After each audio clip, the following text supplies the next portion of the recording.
अस्सलामुअलैकुम, खुशामदीद। अस्सलाम वालेकुम, क्या हाल है? उम्मीद है खैरियत से होंगे। अच्छा, प्रीवियस वीडियो में हमने इसका न्यूमेरिकल 1 किया था, वंडरवॉल इक्वेशन से ही रिलेट ये वो था। वंडरवॉल बोलो या तो रियल गैस का हो या तो नॉन आइडियल के नाम से, सब एक ही चीज़ है। तो अगला न्यूमेरिकल भी यही है, लेकिन इस सवाल के अंदर 2 पार्ट मौजूद है। यहाँ पर गैस को आपने आइडियल भी मानना है और गैस को नॉन आइडियल भी। अब नॉन आइडियल कौन है भाई? वही रियल गैस को ही कहा जा रहा है। अब ये परेशान नहीं होइएगा कि ये क्या चीज़ है, रियल गैस का ही अनदर नेम है ये। तो डेटा स्टार्ट करते हैं। डेटा के अंदर जो जो चीज़ गिवन है वो लिखना शुरू करते हैं। सबसे पहले the vessel of oxygen gas is keeped in a cylinder of 15.5 dm cube. Vessel यानी कि V is equal to 15.5 dm cube, ठीक है। At a temperature of 37 degree Celsius, temperature दिया हुआ है 37 degree Celsius. T is equal to 37 plus 273, दोनों को सम करिएगा तो ये हो जाएगा 310 केल्विन। और क्या भाई? Calculate the pressure. इधर भी आपने प्रेशर मालूम करना है। न्यूमेरिकल 1 में भी प्रेशर मालूम किया था, यहाँ पर भी प्रेशर मालूम करना है, लेकिन यहाँ पे प्रेशर आपने 2 बार मालूम करना है, एक बार आइडियल के लिए और एक बार नॉन आइडियल के लिए। अब चाहे आइडियल मालूम करो चाहे नॉन आइडियल, दोनों में एनआरटी तो गिवन है, यानी कि आर की जरूरत दोनों में है। तो यहाँ पे लिख दीजिए R is equal to 0.0821 0.0821 ATM DM cube mole -1 और केल्विन -1। और क्या रहेगा भाई? Van der Waals constant. वंडरवॉल कांस्टेंट किसके लिए दिया हुआ है? ए पार्ट के लिए नहीं दिया हुआ है, बी पार्ट के लिए दिया हुआ है। तो आप यूं लिख सकते हो कि भाई आपने ए पार्ट बी पार्ट है ना, तो आप भी डाटा के अंदर बनाते हुए जाइएगा कि भाई ए पार्ट जब आप मालूम कर रहे हो तो ए पार्ट किसके लिए है? प्रेशर मालूम करना है। P is equal to what? Pressure मालूम करना है जब फॉर आइडियल के लिए, फॉर आइडियल गैस के लिए, ठीक है। आपने डेटा वेटा में भी प्रेजेंटेशन अच्छा रखना ताकि एग्जामिनर जब चेक वगैरह करे तो आपको नंबर आसानी से दे दे। बी पार्ट में भी हमें प्रेशर मालूम करना है। बी पार्ट में मालूम करना है फोर, ठीक है, रियल गैस के लिए। लेकिन रियल गैस का टर्म नहीं लिखिएगा, वो नॉन आइडियल कह रहा है तो आप भी नॉन आइडियल लिख दोगे। Four non ideal gas. अगर वो रियल गैस कह रहा है तो अब रियल गैस पे। अब नॉन आइडियल के लिए मालूम करोगे तो आपको ए और बी की रिक्वायरमेंट होगी। तो यहाँ पे इसके नीचे थोड़ा सा आगे करके ए और बी की वैल्यू लिख दीजिएगा, क्योंकि आप ए बी का जो वैल्यू इस्तेमाल करोगे वो बी पार्ट के लिए करोगे, ए पार्ट के लिए तो ए बी की रिक्वायरमेंट होती नहीं है। तो 1.36 डीएम क्यूब और एटीएम और मोल -2। और बी के लिए जब आप करोगे तो 0.0318 और डीएम क्यूब और मोल -1। पहले ही बताया है कि ए और बी की वैल्यू आपने याद करने की जिम्मेदारी नहीं है, सिर्फ आप आर वाले जो कांस्टेंट है ना ये याद कर सकते हो। ये दोनों हर सवाल में चेंज होता रहता है, तो मैंने इसका आपको वैल्यू निकालना भी नहीं सिखाया था, मैंने कांस्टेंट निकालना सिर्फ आपको सिखाया है। प्रीवियस वीडियो मौजूद है कि ए और बी का कांस्टेंट कैसे निकालना है, लेकिन ए और बी का वैल्यू कैसे निकालना है मैंने आपको सिखाया नहीं, इंटर लेवल में ये होता भी नहीं। हाँ, आर का मैंने दोनों चीज आपको सिखाया था कि आर की वैल्यू कैसे निकाली जाती है और आर का कांस्टेंट कैसे निकाला जाता है। एसआई में अलग होता है इसका वैल्यू और कॉमन यूनिट में अलग होता है। जब जूल वगैरह की बात करेंगे, एनर्जी वगैरह की बात करेंगे, तो उस टाइम आर की वैल्यू ये इस्तेमाल नहीं करते, 8.31 पे चला जाता है। अब आते सॉल्व करते हैं अब सोल्यूशन। अब यहाँ पर पहले हम मालूम कर रहे हैं ए पार्ट के लिए। हम मालूम अब ए और पी लिखना है, हेडिंग लगाना लाजमी है, तो आप लिखिएगा फोर प्रेशर, ठीक है, व्हेन गैस लिख दो behave as ideal, when gas behave as ideal. जब आइडियल बिहेव करे तो आइडियल गैस का तो बड़ा आसान है, PV is equal to n R T. P कितना है? पी कहाँ गया ना, सॉरी, पी तो मालूम करना है, इज इक्वल टू N2 है, ठीक है। आर की वैल्यू कहाँ है भाई? 0.0821 और टेम्परेचर 310 और अच्छा वी भी तो हमें पता था ना, P और V की वैल्यू कितनी है? कहाँ गया V? 15.5 है, ठीक है, 15.5। और अभी ये लाइन छोड़ दो, ठीक है। P यहीं रखो और 2 और 0.0821 300 डिवाइड बाई ये इधर मल्टीप्लाई हो रहा है, दूसरी तरफ जाएगा 15.5 और P इज इक्वल टू, इस वैल्यू को कैलकुलेट कर लो, ऊपर की वैल्यू आपस में मल्टीप्लाई करके इसको डिवाइड करो, तो इसके नतीजे में जो आंसर आएगा वो आंसर 3.28 ATM। अच्छा एक चीज़ सही कर लीजिएगा, यहाँ पे 300 क्योंकि 300 नहीं है 310 है, तो ये आप पूरा करिएगा, आपका आंसर आ जाएगा। अब हम आते हैं बी पार्ट की तरफ कि जब गैस हमारे पास नॉन आइडियल है, तो ये तो ए पार्ट हो गया, इसके नीचे अंडरलाइन वगैरह कर लीजिएगा, सोल्यूशन लिखिएगा हेडिंग से, ब्लैक पॉइंटर से लिखिएगा और ब्लू से काम कर लीजिएगा, प्रेजेंटेशन अच्छा हो जाएगा। बी पार्ट के लिए जब आप काम कर रहे हो तो इसको भी आप ब्लैक पॉइंटर से लिख दीजिएगा कि फॉर प्रेशर, यहाँ पर भी यही लिखिएगा, ठीक है, ये लकीर खींचिए ताकि मिक्स ना हो ऊपर सवाल से।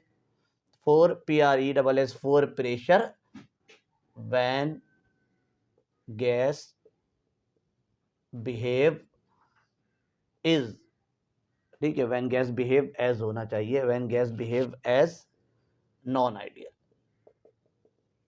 ठीक है। और फिर यहाँ पे, अच्छा यहाँ पे ये भी लिख देना था, एक वर्डिंग लिख देना था, यूजिंग आइडियल गैस इक्वेशन, ठीक है, थोड़ा सा यूजिंग आइडियल गैस इक्वेशन इस जगह में लिखने के बाद ये काम करना था। यहाँ पे करेंगे तो according to ideal gas equation, जो भी लिखना जनरल गैस इक्वेशन यहाँ पे लिखिएगा according to van der Waal equation, van der Waals equation, ठीक है। रफ राइटिंग पे लिख रहा हूँ इतना। अब फॉर्मूला क्या है, P plus AN square divide by V square और V minus NB is equal to nRT।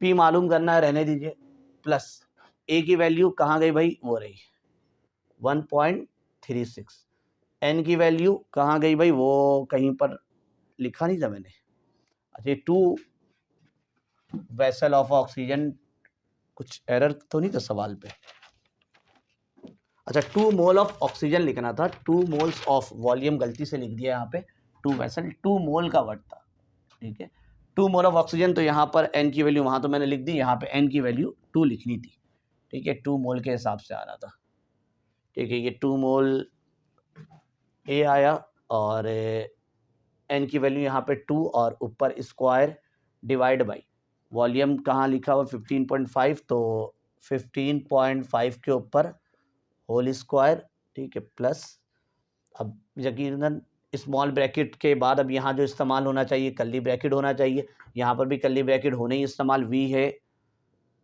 15.5 minus N की वैल्यू 2 है, B की वैल्यू 0.0318 और N की वैल्यू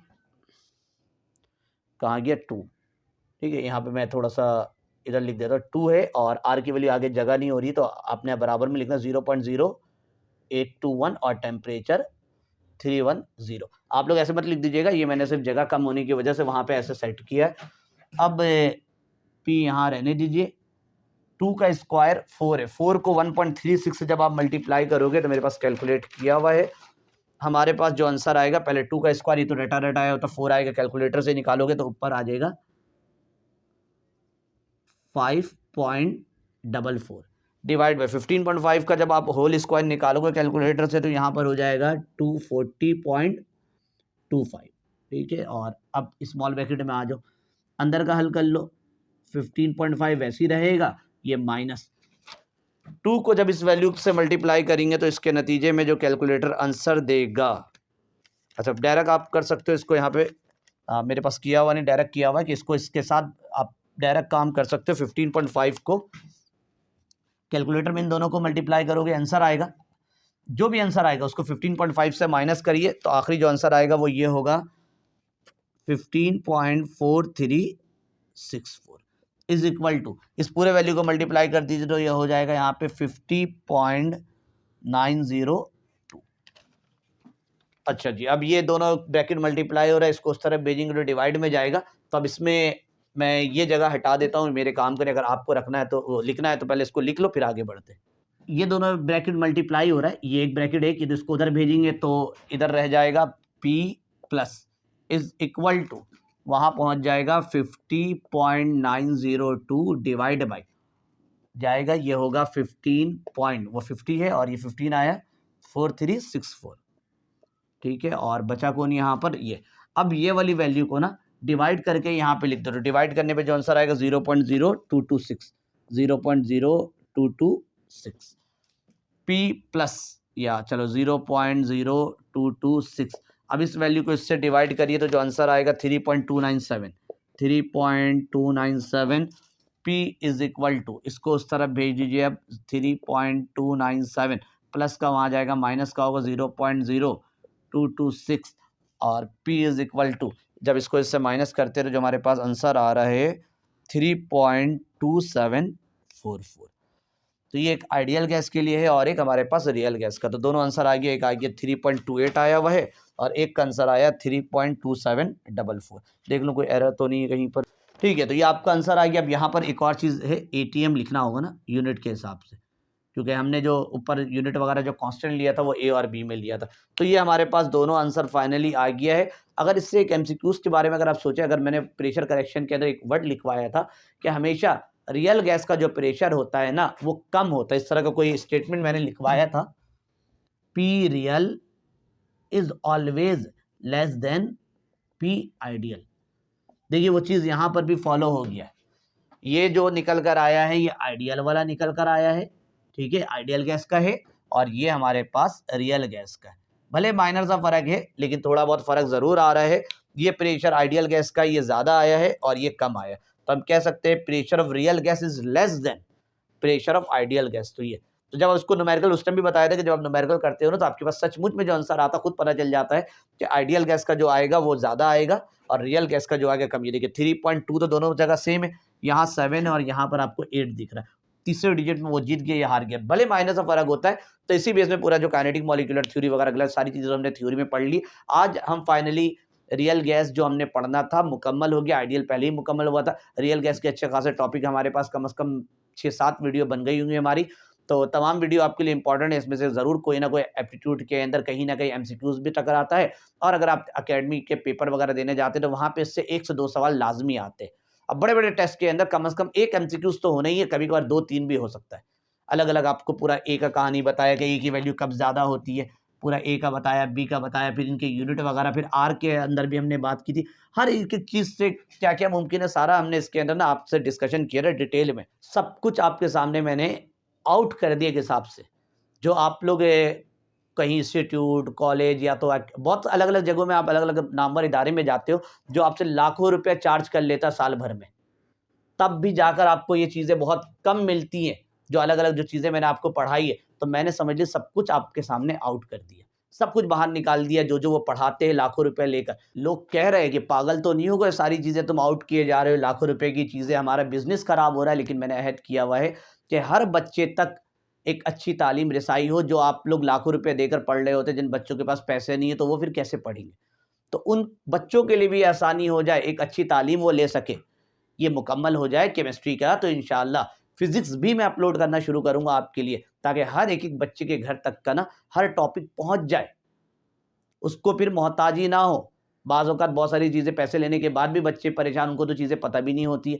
तो हर एक एक चीज़ जो होगा ना डिटेल पे आपको ये चलता रहेगा, एक लंबा सिलसिला, फिजिक्स हो गया, फिर केमिस्ट्री हो गया, और आगे जो सिलसिला है वो भी इंशाल्लाह चलता रहेगा। तो मिलते हैं अगली वीडियो में। अल्लाह हाफ़िज़।